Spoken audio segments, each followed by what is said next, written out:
ശ്രീനഗറിനടുത്ത് ഷെരീഫാബാദ് എന്ന് പറയുന്ന ഒരു സ്ഥലത്ത് വലിയൊരു കോട്ട പോലുണ്ടാക്കിയ ഒരു ഹെഡ് ക്വാർട്ടറിനകത്തായിരുന്നു എൻ്റെ അടുത്ത പോസ്റ്റിംഗ്. ഇവിടെ വെച്ച് 2 സംഭവങ്ങളുണ്ടായി എൻ്റെ ജീവിതം ആകെ മാറ്റിമറിച്ചത്. എൻ്റെ ഭാര്യയും കുഞ്ഞുങ്ങളും എന്നെ അവരുടെ വെക്കേഷൻ സമയത്ത് കാണാൻ വന്നു. അപ്പോൾ ഈ ഹെഡ് ക്വാർട്ടറിനകത്ത് ഭയങ്കര സെക്യൂരിറ്റിയാണ്, പുറത്തുനിന്ന് ആർക്കും വരാനൊക്കത്തില്ല, ചുറ്റും മതിലാണ്. കാര്യം അവിടെയൊക്കെ നിറച്ച് ടെററിസ്റ്റിൻ്റെ കേന്ദ്രമാണ്, നടുക്കാണ് ഈ ഹെഡ് ക്വാർട്ടർ.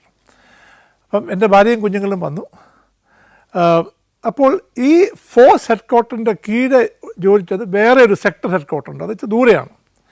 അവിടെ ഒരു മലയാളി ഓഫീസർ ജോലി ചെയ്യുന്നുണ്ടായിരുന്നു. അദ്ദേഹത്തിൻ്റെ പേര് മേജർ സ്റ്റാൻലി എന്നായിരുന്നു. അപ്പം മേജർ സ്റ്റാൻലി എന്നെ ഫോൺ വിളിച്ച് പറഞ്ഞു, സർ, മാഡവും കുഞ്ഞുങ്ങളൊക്കെ വന്നിട്ടുണ്ടല്ലോ, ഇങ്ങോട്ട് പോരെ, നമുക്ക് ലഞ്ച് ഒരുമിച്ച് കഴിക്കാം, ഇവിടെ നല്ല ട്രൗട്ടൊക്കെ കിട്ടുമെന്ന് പറഞ്ഞു. ഹിമാലയൻ നദിയിൽ വരുന്ന ഒരു പ്രത്യേക മീനാണ് ഈ ഹിമാലയൻ ട്രൗട്ട്, ഭയങ്കര ടേസ്റ്റാണെന്ന് അറിയപ്പെടുന്നത്. അപ്പം മലയാളിയാണ്, മീൻ കഴിക്കാൻ ഇഷ്ടമാണ്, അപ്പം ഹിമാലയൻ ട്രൗട്ട് കഴിക്കാം എന്നൊക്കെ വിചാരിച്ച് ഞാനും എൻ്റെ ഭാര്യയും കുഞ്ഞുങ്ങളും പോകാൻ തയ്യാറെടുത്തു.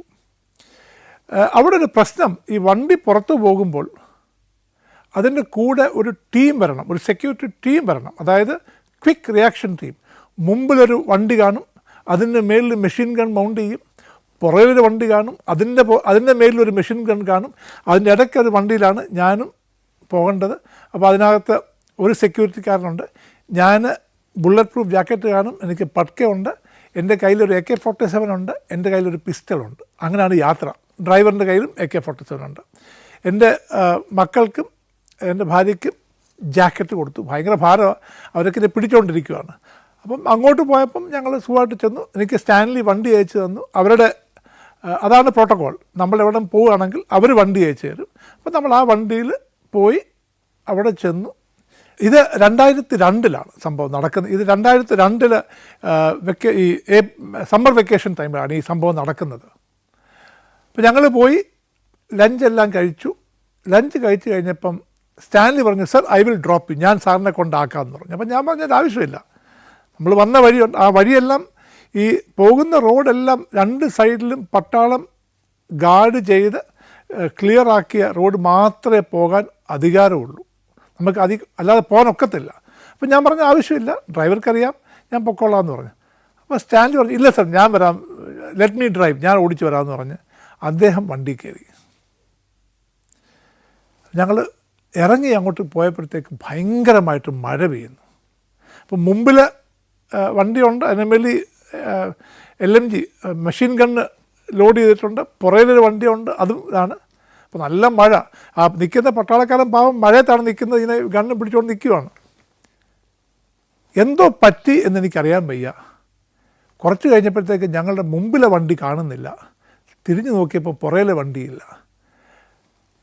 ഈ മേജർ സ്റ്റാൻലി വഴിതെറ്റി ഈ ക്ലിയർ റോഡ് അല്ലാത്ത റോഡിൽ കൂടെ റൈറ്റിലെടുത്ത് ഒരു വില്ലേജ് ഏരിയക്കകത്തോട്ട് വണ്ടി കയറി. പെട്ടെന്ന് ഞങ്ങൾക്ക് മനസ്സിലായി ഇത് പ്രശ്നമായെന്ന്. എന്തും സംഭവിക്കാം ഉള്ളതായി, വഴി അറിയാൻ വയ്യ. അപ്പം ഇനി എന്തോ ചെയ്യും, തിരിക്കാൻ സ്ഥലവുമില്ല, മുമ്പോട്ട് പോയേ നോക്കൂ. അപ്പം മുമ്പോട്ട് പോയാൽ ഇതിനകത്തോട്ട് പിന്നെയും കയറി ചെല്ലുകയാണെന്നറിയാം. വണ്ടി ഞങ്ങൾ ഇതിനകത്ത് സ്റ്റക്കായി. ഇനി മുമ്പോട്ട് പോകുക മാത്രമേ ഉള്ളൂ ഇനി മാർഗം. അപ്പം ഞാൻ വണ്ടിക്ക് പുറത്തിറങ്ങി എൻ്റെ AK-47 ലോഡ് ചെയ്തു, കോക്ക് ചെയ്തു. എന്നും സംഭവിക്കാമല്ലോ, ഇനിയിപ്പം അങ്ങനത്തെ ഒരു ഏരിയയിലാണ് നമ്മൾ. അപ്പോൾ ആദ്യമേ കണ്ട അവിടുത്തെ ലോക്കൽ മനുഷ്യനെ ഞാൻ പിടിച്ചു, വഴി ചോദിച്ചു. അദ്ദേഹം ആദ്യമേ പറഞ്ഞു, എനിക്ക് വഴി അറിയാൻ വയ്യാന്ന്. അപ്പം ഞാൻ എൻ്റേതായ രീതിയിൽ അദ്ദേഹത്തെ നിർബന്ധിച്ചു. അദ്ദേഹം മുമ്പിലോട്ട് പോകാമെന്ന് പറഞ്ഞു. അപ്പോൾ രണ്ടും കൽപ്പിച്ച് ഞങ്ങൾ പോകാൻ തയ്യാറെടുത്തു. ഞാൻ പുറകിൽ വന്ന് എൻ്റെ ഗാർഡിനോട് പറഞ്ഞു, ഒരു കാരണവശാലും ജീവനോടെ എൻ്റെ ഭാര്യയോ മക്കളോ ടെററിസ്റ്റിൻ്റെ കയ്യിൽ അകപ്പെടരുത്, എന്തെങ്കിലും സംഭവിച്ചാൽ എന്ന് പറഞ്ഞിട്ട് ഞാൻ മുമ്പിൽ വന്നു. ഇദ്ദേഹമായിട്ട് നടന്നു. ഒരു 5 മിനിറ്റ് ഞങ്ങൾ നടന്നു കാണും. അപ്പോഴത്തേക്ക് ഞങ്ങൾ ഈ പുറത്തൊരു റോഡ് കണ്ടു. ഇദ്ദേഹത്തെ തള്ളി മാറ്റി ഞങ്ങൾ പെട്ടെന്ന് വണ്ടിക്കകത്ത് കയറി ഞങ്ങൾ രക്ഷപ്പെട്ടു. അപ്പോഴത്തേക്ക് മറ്റേ വണ്ടികൾ അവിടെ ഇങ്ങനെ നോക്കി നടക്കുക. റേഡിയോ കോൺടാക്റ്റ് ചെയ്തു, കണ്ടുപിടിച്ചു. വൈകുന്നേരം റൂം, ഞങ്ങളുടെ ഓപ്പറേഷൻ റൂമിലെ ബ്രീഫിങ്ങിന് വന്നപ്പോൾ ഓൾറെഡി മെസ്സേജ് കിട്ടി. ഞങ്ങളുടെ ജനറലിന് മെസ്സേജ് കിട്ടി, എന്തോ ഒരു സംഭവം നടന്നു, ഒരു വണ്ടി ഇങ്ങനെ വില്ലേജ് സ്റ്റക്കായിരുന്നു, രക്ഷപ്പെട്ടു എന്ന്. അപ്പോൾ ജനറൽ അങ്ങ് ചൂടാവും, ആരാണെന്ന് കണ്ടുപിടിക്കണം, ഇപ്പോൾ ഉടനെ ചെയ്യണം, എൻക്വയറി വേണം, കണ്ടുപിടിച്ച് പണിഷ് ചെയ്യണം എന്നൊക്കെ. പുള്ളിക്കാരങ്ങ് ദേഷ്യപ്പെടുക. ഞാൻ ചെയ്യുന്നത്, ഞാൻ പറഞ്ഞു, സർ ഇത് എൻ്റെ തെറ്റാണ്, ഞാൻ ചെയ്ത തെറ്റാണ്, എനിക്ക് വഴി തെറ്റിയതാണ്. അപ്പോൾ അദ്ദേഹത്തിന് തന്നെ വലിയ കാര്യമാണ്. കാര്യം ഞാൻ എല്ലാ പണിയും നന്നായിട്ട് ചെയ്യുന്ന മനുഷ്യനാണ്, സാധാരണ തെറ്റൊന്നും ചെയ്യാറില്ല, എപ്പോഴും നിയമം പാലിച്ച് നടക്കുന്ന വ്യക്തിയാണ്. അദ്ദേഹം എന്നെ ചോദിച്ചിട്ട് ഞാൻ പറഞ്ഞു യെസ് സർ. അദ്ദേഹത്തിന് അങ്ങ് സങ്കടവും ദേഷ്യവും. എന്നിട്ട് എന്നോട് ചോദിച്ചു, നിനക്കറിയാമോ നീ ചെയ്തത് എന്താണെന്ന്?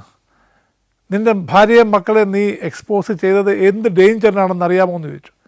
ഞാൻ തലകുണിച്ചതെന്ന് പറഞ്ഞു, യെസ് സർ അറിയാം, അത് വഴി തെറ്റിപ്പോയതാണ്, ഇനി മേൽ സംഭവിക്കത്തില്ല എന്ന് പറഞ്ഞു.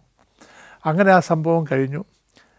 പക്ഷേ അന്ന് വൈകുന്നേരം വീട്ടിൽ തിരിച്ചെത്തിക്കഴിഞ്ഞപ്പോൾ ഞാനും എൻ്റെ ഭാര്യയും മക്കളും ഇരുന്ന് വർത്തമാനം പറഞ്ഞപ്പോൾ ഞാൻ പറഞ്ഞു, ഒരു നന്നായിട്ട് പോകുന്ന ജീവിതം എല്ലാം പൊട്ടിത്തകരാൻ ഒരു ഡിസിഷൻ, ഒരു തീരുമാനം, ഒരു തെറ്റായ ഒരു കാൽപ്പാട്, ഒരു കാഴ്ചയോട് മതി ജീവിതം തകർന്ന് താറുമാറാകാൻ.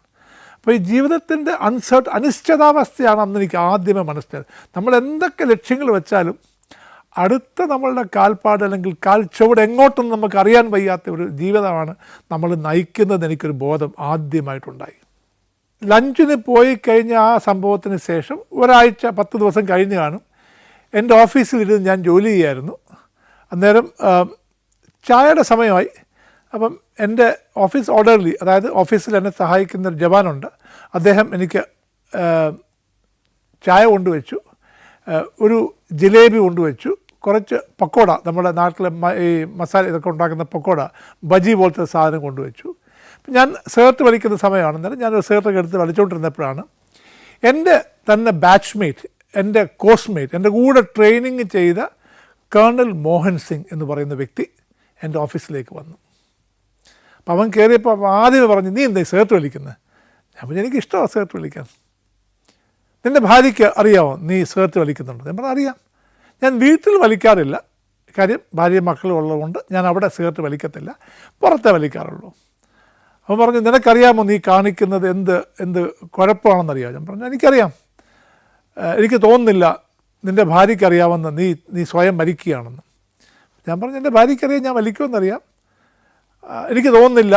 ഞാൻ പറഞ്ഞു, നീ വർത്തമാനം പറഞ്ഞു എന്ന് പറഞ്ഞിട്ട് ഞാൻ ഫോൺ എടുത്ത് റിങ് ചെയ്ത് കൊടുത്തു. അപ്പം എൻ്റെ ഭാര്യ അന്ന് അവിടെ കിലോ ഫോഴ്സിലുണ്ട്, ഹെഡ് ക്വാർട്ടറിലുണ്ട്, എൻ്റെ വീട്ടിൽ ക്വാർട്ടേഴ്സിൽ താമസിക്കുന്നു. അപ്പം എൻ്റെ ഭാര്യ ഫോൺ എടുത്തു. ഞാൻ പറഞ്ഞു, എൻ്റെ ഒരു കോഴ്സ്മേറ്റ് ഉണ്ട്, മോഹൻ സിംഗ് സംസാരിക്കണമെന്ന് പറഞ്ഞു. അവൻ ഫോൺ എടുത്ത് എൻ്റെ ഭാര്യയോട് സംസാരിച്ചു. പറഞ്ഞു, നിനക്കറിയാമോ അവൻ സേർട്ട് വലിക്കുന്നത്? അപ്പം എൻ്റെ ഭാര്യ പറഞ്ഞു, അറിയാം. ഞാൻ പറഞ്ഞാൽ കേൾക്കുന്നില്ല, വീട്ടിൽ വലിക്കത്തില്ല, പുറത്ത് വലിക്കുമെന്നറിയാം, പക്ഷെ വീട്ടിൽ വലിക്കാറില്ല. അത് ഒരു സിഗരറ്റ് ഇത്ര സെക്കൻഡാണെന്നൊക്കെ പുള്ളിക്കാരെന്തോ കണക്ക് പറഞ്ഞു. അപ്പം എൻ്റെ ഭാര്യ മോഹൻ സിംഗിനോട് പറഞ്ഞു, മോഹൻ, നീ അവനെ പറഞ്ഞ് മനസ്സിലാക്കുക. കാര്യം ഞാൻ പറയാനുള്ളതൊക്കെ സ്നേഹത്തിലും ദേഷ്യത്തിലുമൊക്കെ പറഞ്ഞു നോക്കി, പുള്ളിക്കാരൻ പുറത്ത് സിഗരറ്റ് വലിക്കുന്നത് ഇഷ്ടമാണെന്ന് പറഞ്ഞ് പിന്നെ ഞാൻ അതിൽ കൂടുതൽ നിർബന്ധിക്കാറില്ല എന്ന് പറഞ്ഞു. ഈ പുള്ളി മോഹൻ എൻ്റെ ടേബിളെ നോക്കിയപ്പോൾ ചായ ഇരിക്കുന്നു, സിഗരറ്റുണ്ട്, ഈ പക്കോടയുണ്ട്, ജിലേബിയുണ്ട്. അപ്പം എന്നോട്, നിനക്ക് ആത്മഹത്യ ചെയ്യാൻ ഇത്ര എന്താ ഇഷ്ടം? ഒരു ജീവനല്ല മുമ്പോട്ട് കിടക്കുന്നത്, ഇതൊക്കെ കളയണം, ഇത് ചെയ്യാൻ പാടില്ല. അടുത്ത ചോദ്യം എന്നോട് ചോദിച്ചത്, നീ യോഗ ചെയ്യാറുണ്ടോ? നീ എക്സസൈസ് ചെയ്യുന്നുണ്ടോ? അപ്പം ഞാൻ പറഞ്ഞു, ഞാൻ രാവിലെ ഓടാൻ പോവും, എന്നിട്ട് പിന്നെ ജിമ്മിലൊക്കെ പോവും, എന്നിട്ട് വന്ന് ജോലി ചെയ്യും. അല്ലല്ല, യോഗ ചെയ്യണം. ഈ മോഹൻ സിംഗ് ഒരു യോഗ ആചാര്യം കൂടാണ്. അവൻ യോഗയുടെ എന്തോ വലിയ ലെവലിൽ പോയ ആളാണ്. അപ്പം അദ്ദേഹം രാവിലെ 5 മണിക്ക് എണ്ണിച്ച് യോഗ ചെയ്യും, മൂക്കിൽ കൂടെ വെള്ളം ഒഴിച്ച് ഒരു സൈഡിൽ കൂടെ ഒഴിച്ച് അടുത്ത സൈഡിൽ കൂടെ വെള്ളം പുറത്താക്കും, തിരിച്ചാക്കും, പിന്നെ വയറൊക്കെ കറക്കും, അങ്ങനത്തെ ഒരു മനുഷ്യനാണ്. അപ്പം ഈ സ്റ്റാൻലിയുടെ അതേ സെക്ടർ ഹെഡ് ക്വാർട്ടറിലാണ് ഇദ്ദേഹം പോസ്റ്റഡ്. അപ്പോൾ അവിടുത്തെ ഓഫീസേഴ്സിനെല്ലാം രാവിലെ ഇദ്ദേഹമാണ് യോഗ ചെയ്യിക്കുന്നത്. അപ്പോൾ എനിക്ക് ഒത്തിരി അഡ്വൈസ് ചെയ്യുന്നു, യോഗ ചെയ്യണം, അങ്ങനെ ചെയ്യണം, ഞാൻ അയച്ചു തരാം, ഞാൻ അതിൻ്റെ ഒരു CD അയച്ചു തരാം എന്നൊക്കെ പറഞ്ഞിട്ടാണ് ഇദ്ദേഹം പോയത്. അപ്പം ഞാൻ വീട്ടിൽ വന്നപ്പം, തിരിച്ചു വന്നപ്പം എല്ലാ ഭാര്യമാരും ചെയ്യുന്ന പോലെ എൻ്റെ ഭാര്യയും, കണ്ടോ മോഹൻ പറഞ്ഞുണ്ടോ നീ എന്താ സിഗരറ്റ് വലി നിർത്താത്തത്? അപ്പം ഞാൻ പറഞ്ഞു, എനിക്ക് ആകെ ഒരു ദൃശ്യയിലേ ഉള്ളൂ. അതും ഞാൻ ദിവസം 3-4 സിഗരറ്റ് വലിക്കും, അത് ഓഫീസിലേ ഉള്ളൂ. എല്ലാം പറഞ്ഞു, രാത്രി ഉറങ്ങി. പിറ്റേന്ന് രാവിലെ 5 മണിയായപ്പം എനിക്ക് സ്റ്റാൻലിയുടെ ഒരു കോൾ വന്നു. സാധാരണ രാവിലെ 5 മണിക്കൊന്നും സ്റ്റാൻലി വിളിക്കുന്നതല്ല. ഞാൻ എടുത്തപ്പം സ്റ്റാൻലി പറഞ്ഞു, sir, colonel Mohan is no more. Colonel Mohan മരിച്ചുപോയി. എനിക്ക് വിശ്വസിക്കാൻ വയ്യ. എന്ത് പറ്റി? Sir, colonel Mohan heart attack ആയിരുന്നു. രാവിലെ യോഗ ചെയ്യാൻ വന്നതാണ്, അവിടെ ഹാർട്ട് അറ്റാക്കായി. നമ്മളുടെ ജീവിതം, നമ്മളിങ്ങനെ ഓരോ ലക്ഷ്യം വെച്ച് നമുക്ക് ഇത്ര വയസ്സോടെ ജീവിക്കണം, ഇങ്ങനെ ഹെൽത്ത് വേണം, അങ്ങനെ വേണം, ഇങ്ങനെ വേണം എന്നൊക്കെ പറഞ്ഞിട്ടാണ് നമ്മൾ ജീവിക്കുന്നത്. ഈ 2 സംഭവങ്ങളോടെ എനിക്ക് മനസ്സിലായി, ഇതാണ് ജീവിതം, ഇപ്പോഴാണ് ജീവിതം. ഇത് നന്നായിട്ട് ജീവിച്ചാൽ പിന്നെ ഓരോ ലക്ഷ്യങ്ങളായിക്കൊണ്ടിരിക്കും. എന്തായാലും എനിക്കൊരു ലക്ഷ്യം മാത്രമേ ബാക്കിയുള്ളായിരുന്നു, അതായത് കമാൻഡ് ചെയ്യണം. ഇങ്ങനെ ആഗ്രഹിച്ചിരിക്കുകയാണ്. ഇത് കഴിഞ്ഞ് എൻ്റെ ഭാര്യ തിരിച്ച് ഡൽഹിക്ക് പോയി, ഞാൻ മാത്രം അവിടെ ഉണ്ട്. Alaska, Romania, Austria, Slovakia, Phuket 5 രാജ്യങ്ങളിൽ നിന്നുള്ള അപൂർവ സുന്ദരമായ അനേകം കാഴ്ചകൾ ഫുൾ HDയിലുള്ള ഈ അപൂർവ ദൃശ്യയാത്രാ വിവരണ ശേഖരം സ്വന്തമാക്കാൻ 99544422 എന്ന നമ്പറിലേക്ക് സഞ്ചാരം എന്ന് SMS ചെയ്യൂ. അങ്ങനെ കുറച്ച് ദിവസം കഴിഞ്ഞപ്പോൾ എൻ്റെ പ്രൊമോഷൻ ബോർഡ്, അതായത് ഞാൻ ലഫ്റ്റനന്റ് കേണലായിരുന്നു, കേണലാകാൻ വേണ്ടിയുള്ള ഞങ്ങളുടെ ഒരു സെലക്ഷൻ നടത്തുന്ന ഒരു പരിപാടിയുണ്ട്. ഇത് നടക്കുന്നത് ആർമി ഹെഡ്ക്വാർട്ടറിലാണ്. പക്ഷേ ഇതിന് മുമ്പ് തന്നെ ഈ നമ്മളുടെ ബാച്ച്മേറ്റ്സും നമ്മളുടെ അതേ സീനിയോറിറ്റിയുള്ള ആൾക്കാർ എല്ലാവരും ലിസ്റ്റ് ഉണ്ടാക്കും. അപ്പോൾ 12 വേക്കൻസി ഉണ്ടെങ്കിൽ ആരൊക്കെ 12 പേരാണ് ഈ ബാച്ചിൽ നിന്ന് ആകുന്നുള്ളത്. അപ്പോൾ സാധാരണഗതിയിൽ എൻ്റെ കോഴ്സ്മേറ്റ്സിനൊക്കെ അറിയാം, എൻ്റെ കൂടെ കമ്മീഷനായ എല്ലാവർക്കും എൻ്റെ സ്വഭാവം അറിയാം. എല്ലാവരുടെയും വിചാരം ഞാൻ എൻ്റെ മുതിർന്ന അല്ലെങ്കിൽ എൻ്റെ ഉയർന്ന ഉദ്യോഗസ്ഥരോട് ഞാൻ എൻ്റെ മനസ്സ് തുറന്ന് പറയുന്നതുകൊണ്ട് പലർക്കും എന്നോട് ദേഷ്യമാണെന്നാണ്. അപ്പം ഒരുപക്ഷെ എനിക്ക് അടുത്ത പ്രൊമോഷൻ കിട്ടത്തില്ല എന്ന് തന്നെയാണ് എൻ്റെ കോഴ്സ്മേറ്റ്സ് എല്ലാം വിശ്വസിച്ചിരുന്നത്, അല്ലെങ്കിൽ അവരുടെ അനുമാനം. എനിക്കെന്തോ വിശ്വാസമുണ്ടായിരുന്നു ഞാനാകുമെന്ന്. കാരണം എൻ്റെ റിപ്പോർട്ടെല്ലാം എനിക്കറിയാം, എല്ലാം ഔട്ട്സ്റ്റാൻഡിങ് ആയിരുന്നു. ഒരു മലയാളി ഒഴിച്ച് ബാക്കി എല്ലാവരും എന്നെ എപ്പോഴും ഔട്ട്സ്റ്റാൻഡിങ്ങാണ് ചെയ്തിട്ടുള്ളത്. അപ്പം എനിക്കെന്തോ മാനസികമായിട്ട് എനിക്ക് വിശ്വാസമുണ്ടായിരുന്നു ഞാനാകുമെന്ന്. പക്ഷേ എൻ്റെ ബാച്ച്മേറ്റ്സിനൊക്കെ അവരുണ്ടാക്കുന്ന ലിസ്റ്റിൽ എൻ്റെ പേര് ഇല്ലായിരുന്നു. അങ്ങനെ അവസാനം ആർമി ഹെഡ്ക്വാർട്ടറിൽ നിന്ന് ഈ 12 പേരുടെ പേര് അത് പബ്ലിഷ് ചെയ്തു. അതിൽ എൻ്റെ പേരുണ്ടായിരുന്നു. അപ്പോൾ ലഫ്റ്റനന്റ് കേണലിൽ നിന്ന് കേണലാകാൻ എനിക്ക് അപ്രൂവൽ കിട്ടി. എൻ്റെ പോസ്റ്റിംഗ് വന്നു കാർഗിൽ സെക്ടറിലോട്ട്, അവിടുത്തെ യൂണിറ്റിൽ പോകാൻ വേണ്ടി. ഇനി എൻ്റെ ജീവിതത്തിൻ്റെ ഏറ്റവും വലിയ അഭിലാഷം, ഏറ്റവും വലിയ ആഗ്രഹം, എൻ്റെ ലാസ്റ്റ് ലക്ഷ്യം ആയിരുന്നു ഒരു യൂണിറ്റ് കമാൻഡ് ചെയ്യുക. യൂണിറ്റിൻ്റെ കമാൻഡിങ് ഓഫീസർ എന്ന് പറയുന്നത് ഒരു ദൈവം പോലെ അവർക്കൊക്കെ. അവരുടെ ജീവനും മരണവും ഒക്കെ നിശ്ചയിക്കുന്ന ഈ മനുഷ്യനാണ്. അപ്പം പ്രമോഷനായി എൻ്റെ ലക്ഷ്യം സാധിച്ചു. എനിക്കിനി ഒന്നും സാധിക്കാനില്ല. അപ്പം ഞാൻ 2002 ഡിസംബറിൽ ഈ കാർഗിൽ സെക്ടറിൽ ചെന്ന് എൻ്റെ യൂണിറ്റിന് ചാർജ് എടുക്കുമ്പോൾ എൻ്റെ ലക്ഷ്യങ്ങളെല്ലാം കഴിഞ്ഞു. ഇനി എനിക്കൊന്നും ചെയ്യാനില്ല. അപ്പം ഞാൻ വിചാരിച്ചു, ഇനി ഞാൻ ജീവിക്കുന്നത് മുമ്പോട്ട് ജീവിതം മാത്രം, ലക്ഷ്യങ്ങളൊന്നുമില്ല. ഇനി എവരുടെയൊക്കെ ജീവിതത്തിൽ ഞാനൊരു ഭാഗമാകണം, അവരുടെയൊക്കെ ജീവിതത്തിന് ഞാൻ ഇൻഫ്ലുവൻസ് ചെയ്യണം. അതിൽ ഞാൻ എൻ്റേതായിട്ടുള്ള ഒരു ഇൻഫ്ലുവൻസ് അവർക്ക് വരണം. അതായിരുന്നു. അപ്പം ഓരോ യൂണിറ്റിൻ്റെയും സൈസ് അനുസരിച്ചാണ് കമാൻഡിങ് ഓഫീസറിൻ്റെ റാങ്ക്. അപ്പോൾ എൻ്റെ യൂണിറ്റ് വലിയ യൂണിറ്റാണ്. അപ്പം ഞാൻ കേണലായി. അപ്പോൾ എൻ്റെ കീഴിൽ 1-2 ലഫ്റ്റനന്റ് കേണൽ കാണും, ഒരു 5-6 മേജർ കാണും, പിന്നെ ക്യാപ്റ്റൻസ് ഉണ്ട്, പിന്നെ ലെഫ്റ്റനൻറ്റും സെക്കൻഡ് ലെഫ്റ്റനൻ്റ് ഇല്ല, ലെഫ്റ്റനൻ്റ് ഉണ്ട്. പിന്നെ അവരെയൊക്കെ കീഴിൽ ഒരു സുബേദാർ മേജർ, പിന്നെ കുറച്ച് സുബേദാർ, പിന്നെ ഒത്തിരി ഹവിൽദാർമാർ. അപ്പോൾ എല്ലാം കൂടി 100-300 പേര് ഇങ്ങനെ പല പല തസ്തികകളായിട്ടുണ്ട്. അപ്പം ഇവരുടെയൊക്കെ ഒരു മേലധികാരിയാണ് ഞാൻ. അപ്പം ഈ യൂണിറ്റിൻ്റെ എല്ലാ കാര്യങ്ങളുടെയും ചുമതല കമാൻഡിങ് ഓഫീസർക്കാണ്. അതിൽ ആരെവിടെ പോകണം, എപ്പോൾ പോകണം, അവധിക്ക് പോകാമോ പോകണ്ടായോ, ഇതെല്ലാം തീരുമാനിക്കുന്നത് ഈ കമാൻഡിങ് ഓഫീസറാണ്. ഈ കമാൻഡിങ് ഓഫീസറിന് ഒരു ലീഗൽ ജുഡീഷ്യൽ പവർ കൂടെ, അതായത് ഒരു കമാൻഡിങ് ഓഫീസറിന് അവിടുത്തെ ജവാന്മാരെ ശിക്ഷിക്കാം. അതിൽ കാരാഗ്രഹമുണ്ട്. അതായത് 7 ദിവസം, 14 ദിവസം, 21 ദിവസമൊക്കെ നമുക്ക് ജയിലിലിടാം.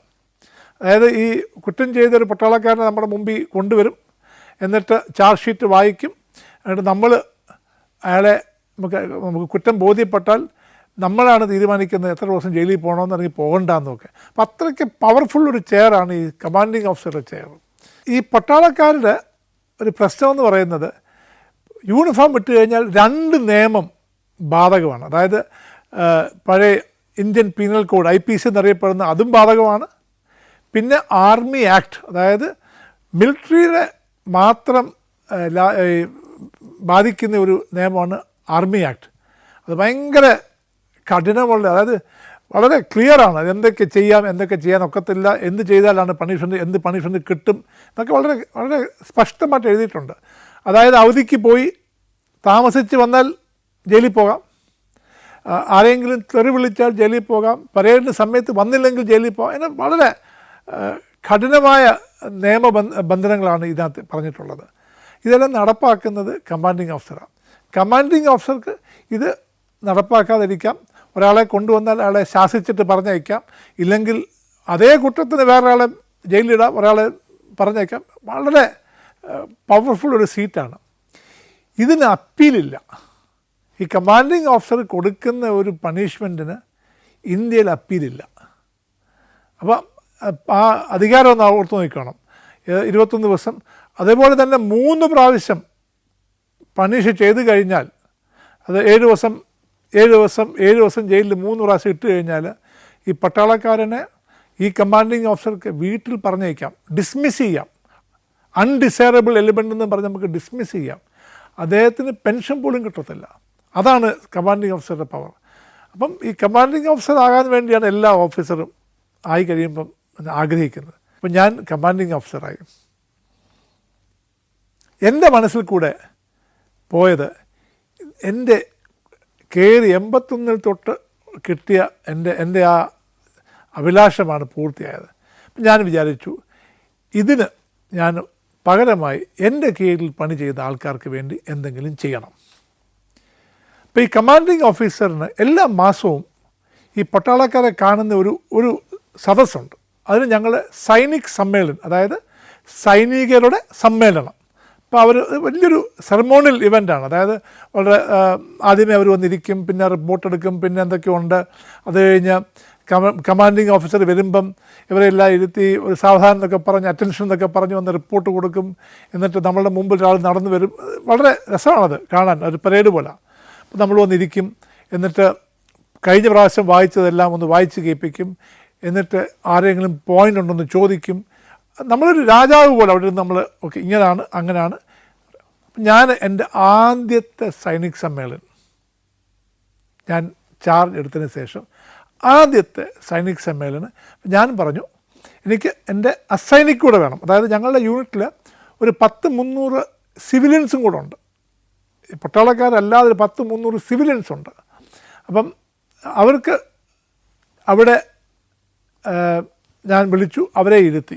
അപ്പോൾ ഈ സിവിലിയൻസിൻ്റെ പണി ബേസിക്കലി ഒരു ലേബറാണ്, പോർട്ടർ. അപ്പം സാധനം വരുന്നു, എടുക്കുന്നു, വെക്കുന്നു, കൊടുക്കുന്നു, പിന്നെ ഈ ബോംബ് കൊണ്ടുപോകുന്നതൊക്കെ അവരാണ്. അപ്പം അവർക്ക് ഗവൺമെൻറ് സ്കെയിലിൽ പെർമനൻറ്റ് എംപ്ലോയീസാണ് അവർ. സിവിലിയൻസ്, അവർക്ക് യൂണിഫോം ഇല്ല, പക്ഷേ അവർക്ക് പോസ്റ്റിംഗ് ഇല്ല, അവരവിടെ തന്നെ. ട്രാൻസ്ഫർ ഓൾ ഇന്ത്യ ഉണ്ടെങ്കിലും സാധാരണ അവർക്ക് പോസ്റ്റിംഗ് കൊടുക്കാറില്ല.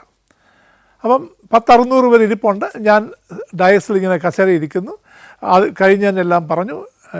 എന്നിട്ട് എനിക്ക് പറയാനുള്ളതൊക്കെ പറഞ്ഞു. അത് കഴിഞ്ഞ് ഞാൻ ചോദിച്ചു, ആർക്കെങ്കിലും എന്നോട് എന്തെങ്കിലും പറയാനുണ്ടോ, ചോദിക്കാനുണ്ടോ? കാരണം ഞാൻ പറഞ്ഞു, എൻ്റെ അടുത്ത 24 മാസം അല്ലെങ്കിൽ 18 മാസം തൊട്ട് 24 മാസം വരെ ഞാൻ നിങ്ങളുടെ കമാൻഡിങ് ഓഫീസറായിരിക്കും. എനിക്ക് വേണ്ട കാര്യങ്ങളൊക്കെ 1, 2, 3 എണ്ണമിട്ട് ഞാൻ പറഞ്ഞു. അവരതെല്ലാം കേട്ടു. ഇനി ഞാൻ പറഞ്ഞു, എൻ്റെ ജോലി നിങ്ങളുടെ കാര്യം നോക്കുക എന്നാണ്. നിങ്ങളുടെ ജോലി ഞാൻ ഈ പറഞ്ഞ കാര്യങ്ങൾ ചെയ്യുക. ഇനി നിങ്ങൾ എന്നോട് പറ, നിങ്ങൾക്ക് എന്താണ് എൻ്റെ കയ്യിൽ നിന്ന് വേണ്ടത്?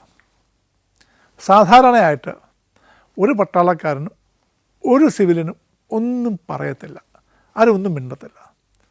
അപ്പം ഞാൻ പറഞ്ഞു, ഇല്ല കുഴപ്പമില്ല, നിങ്ങൾ എന്ത് വേണം പറഞ്ഞു, എന്നെക്കൊണ്ട് ചെയ്യാൻ ഒക്കുകയാണെങ്കിൽ ഞാൻ ചെയ്യും, ചെയ്യാൻ ഒക്കത്തില്ലെങ്കിൽ എപ്പം ചെയ്യാൻ ഒക്കുമെന്ന് പറയും, നിങ്ങൾക്ക് പറയാമെന്ന് പറഞ്ഞു.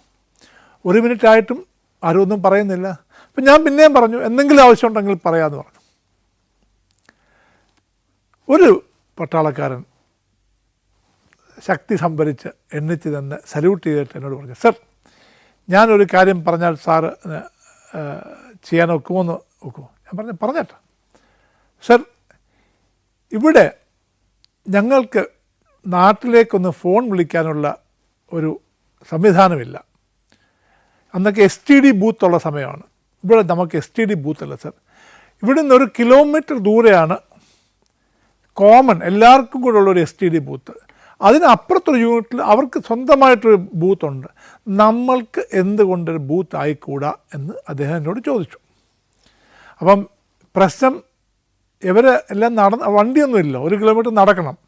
തണുപ്പാണെങ്കിൽ ഭയങ്കര തണുപ്പ്. അപ്പോൾ ഇതിനെ കോട്ടും ഒക്കെ ഇട്ട് ജാക്കറ്റും ഒക്കെ ഇട്ട് രാത്രി പോയി നിന്ന് എല്ലാവർക്കും ഈ കോള് വൈകുന്നേരം വേണ്ട.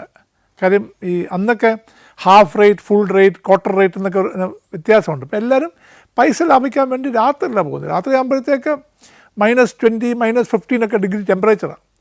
അപ്പോൾ അവർ നടന്നു പോകണം.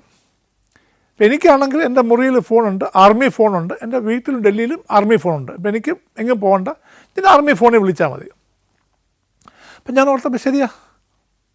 ഞാൻ അപ്പം എൻ്റെ അന്നത്തെ 2IC എന്ന് പറഞ്ഞാൽ എൻ്റെ കീഴിൽ ഡയറക്റ്റ്ലി എൻ്റെ കീഴിൽ വർക്ക് ചെയ്യുന്ന ഒരു ലെഫ്റ്റനൻ്റ് കേണലുണ്ട്. പുള്ളിക്കാരൻ ഞാനില്ലാത്തപ്പം അദ്ദേഹമാണ് കമാൻഡ് ചെയ്യേണ്ടത്. എനിക്കെന്തെങ്കിലും പറ്റിയാലും അടുത്ത കമാൻഡിങ് ഓഫീസർ വരുന്നവരെ ഈ ഇദ്ദേഹം തന്നെയാണ് കമാൻഡ് ചെയ്യേണ്ടത്. എനിക്ക് പകരം നിൽക്കുന്ന ആളാണ് ഈ 2IC. അപ്പം ഞാൻ അദ്ദേഹത്തിൻ്റെ പേര് ലെഫ്റ്റനൻ്റ് കേണൽ രാജീവ് എന്നായിരുന്നു. ഞാൻ പറഞ്ഞു, രാജീവ് എന്തെങ്കിലും പ്രശ്നമുണ്ടോ? രാജീവ് പറഞ്ഞു, സർ ഇന്നുവരെ ആരും പറഞ്ഞിട്ടില്ല, നമുക്ക് ചെയ്യാം. അപ്പം ഞാൻ ചോദിച്ചു, എത്ര ദിവസം കൊടുക്കും, എത്ര ദിവസം കൊണ്ട് ചെയ്യാൻ നോക്കും? അദ്ദേഹം പറഞ്ഞു, സർ 1 മാസത്തിനാണ്. ഞാൻ പറഞ്ഞത് 1 മാസം എന്തിനാ? ആപ്ലിക്കേഷൻ കൊടുക്കാൻ 24 മണിക്കൂർ മതിയല്ലോ, ഇന്ന് കൊടുക്കാമല്ലോ. അപ്പോൾ അദ്ദേഹം പറഞ്ഞു, ഇല്ല സർ, ഇന്ന് പോയി ആപ്ലിക്കേഷൻ വാങ്ങിച്ചുകൊണ്ട് വരണം. അതപ്പം ഒരു 10-20 കിലോമീറ്റർ ദൂരെയാണ് ലേ സെൻറ്റർ. അപ്പോൾ അവിടെ പോയി ആപ്ലിക്കേഷൻ കൊണ്ടുവരണം, ഇത് ഫില്ല് ചെയ്ത് നാളെ സബ്മിറ്റ് ചെയ്യാം. പിന്നെ അപ്പം ഞാൻ പറഞ്ഞു, രാജീവ് 7 ദിവസത്തിനാണ് ഇവിടെ STD ബൂത്ത് വന്നിരിക്കണം. അപ്പം കമാൻഡിങ് ഓഫീസറായ എൻ്റെ ആദ്യത്തെ ഓർഡറാണ് യൂണിറ്റിന് വേണ്ടി. ഞാൻ പറഞ്ഞു, ഇത് 7 ദിവസത്തിനകം വെക്കണം. അപ്പം തിങ്കളാഴ്ച രാജീവ് അന്ന് തന്നെ ഒരാളെ വിട്ടു, ആപ്ലിക്കേഷൻ കൊണ്ടുവന്നു. അന്ന് തന്നെ വൈകുന്നേരം കൊണ്ട് സബ്മിറ്റ് ചെയ്തു. പിറ്റേന്ന് രാവിലെ ആയപ്പം ഫോൺ കൊണ്ടുവന്ന് വെച്ചു, കണക്ഷനായി. എനിക്ക് ഭയങ്കര സന്തോഷം. ഞാൻ ഇന്നലത്തെ സൈനിക് സമ്മേളനത്തിൽ ഒരു കാര്യം ചോദിച്ചു, ഇന്നലെ തന്നെ അതിൻ്റെ ആപ്ലിക്കേഷനായി. ഇന്ന് വന്ന് ഫോൺ വൈകുന്നേരം ആയപ്പോഴത്തേക്ക് ഫോൺ വെച്ചു, കണക്ഷനായി. അപ്പോൾ എന്നോട് സർ ഫസ്റ്റ് കോൾ സാറ് ചെയ്യാൻ പറഞ്ഞു. അപ്പോൾ എൻ്റെ ഓഫീസിലെ ഫോണുമായിട്ട് അതിനെ കണക്ട് ചെയ്ത് എനിക്ക് കോൾ വന്നു. ഞാൻ എൻ്റെ ഭാര്യയുമായി സംസാരിച്ചു. എനിക്ക് ഭയങ്കര സന്തോഷം, എൻ്റെ പട്ടാളക്കാർക്കും ഭയങ്കര സന്തോഷമായി. ഈ ഹവിൽദാർ ഘോഷ് അദ്ദേഹത്തിൻ്റെ ബെഡിൽ നിന്ന് കമന്ന് കിടക്കുക, വല്ലാത്തൊരു പോസ്റ്റിലാണ്. അപ്പോൾ എനിക്ക് മനസ്സിലായി പ്രശ്നമാണ്. ഞാൻ ചെന്നു, ഞങ്ങൾ തിരിച്ചിട്ടു. ഇപ്പം ജീവനുണ്ട്. അപ്പം എനിക്ക് മനസ്സിലായി ഹാർട്ട് അറ്റാക്കാണ്. അപ്പം ഞാനും ചന്ദ്രശേഖറും മാറി അതിന് കൊടുക്കാൻ നോക്കി. അതിൽ കണ്ണ് തുറന്നു. ഉടനെ എനിക്ക് മനസ്സിലായി അവനെ രക്ഷിക്കാമെന്ന്. ചന്ദ്രശേഖർ ഇയാളെ പൊക്കിയെടുത്ത് ഓടിക്കൊണ്ട് വണ്ടി കയറി ഇരുന്നു. ഞാൻ സ്റ്റാർട്ട് ചെയ്തു.